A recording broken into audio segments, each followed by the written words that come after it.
नमस्कार मित्रों, राधे राधे। आप देख रहे हैं इंडियन यूट्यूब चैनल।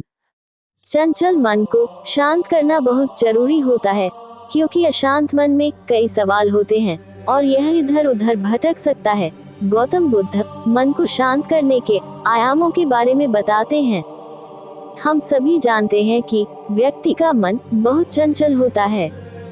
यही कारण है कि मन अशांत रहता है और कई तरह के सवालों का जन्म भी अशांत मन के कारण ही होता है।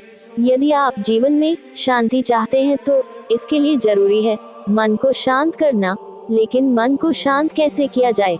गौतम बुद्ध से जुड़ी इस कहानी के माध्यम से आप जान सकते हैं कि मन को शांत करने का क्या तरीका है।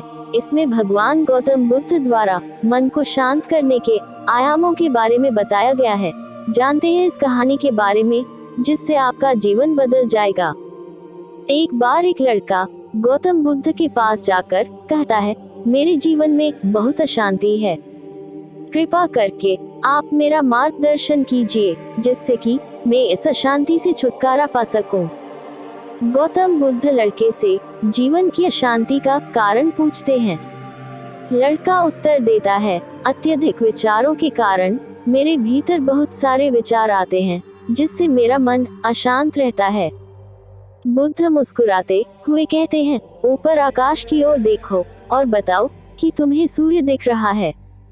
लड़का ऊपर देखता है और कहता है, धूप दिख रहा है। बुद्ध उससे पूछते हैं कि अगर तुम लगातार धूप में खड़े रहोगे तब क्या होगा? वो कहता है, मुझे अत्यधिक गर्मी लगेगी और शरीर में बेचैनी होगी।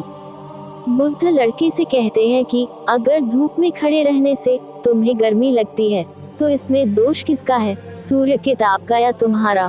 लड़का कुछ सोचने के बाद कहता है, इसका जवाब आप ही बताइए।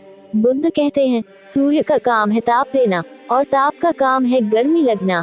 ऐसे में तो दोष तुम्हारा ही है कि तुम धूप में जाकर खड़े हुए जिससे कि तुम्हें गर्मी लगी। तुम्हें अगर शीतलता चाहिए तो तुम्हें छांव में रहना होगा। ठीक इसी तरह चंचल मन का भी स्वभाव होता है विचारों और भावनाओं को जागृत करना। विचार क्षण भर के लिए होते हैं, लेकिन विचार से पैदा हुई भावनाएं देर तक टिकी रहती है। लेकिन ये तुम्हें निर्णय लेना है कि तुम्हें विचार और भावनाओं के साथ चलना है या अलग दिशा बनानी है। बुद्ध कहते हैं, मन को शांत करने के लिए तन के आयाम पर काम करना सबसे आसान तरीका है। शरीर के स्तर पर हमारी कर्मेंद्रियां और ज्ञानेंद्रियां है। कर्मेंद्रियां कर्म और ज्ञानेंद्रियां ज्ञान से जुड़ी होती है। इससे हम अपनी संवेदनशीलता को बढ़ा सकते हैं, यानी हम जो भी काम करें उसे आनंद के साथ करें। मन के आयाम से हटकर तन के आयाम पर जाने से ही तुम्हारा चित्त शांत होगा। ऐसा करने से तुम मन के आयाम से हटकर शरीर के आयाम पर आ जाओगे। ठीक उसी तरह जैसे तुम धूप से हटकर छांव में आ सकते थे, मन के आयाम से हटने पर तुम्हारी जागरूकता तन पर आ जाएगी। जब तुम तन के आयाम पर काम करोगे तब तुम्हारा चित्त शांत होगा। इसलिए हर काम को तन के आयाम पर करने से मन स्वतः शांत हो जाता है। अपने मन के विचार और भावना को नहीं, बल्कि सुर को सुनो। लड़का बुद्ध से कहता है, अपने भीतर के सुर को कैसे सुने?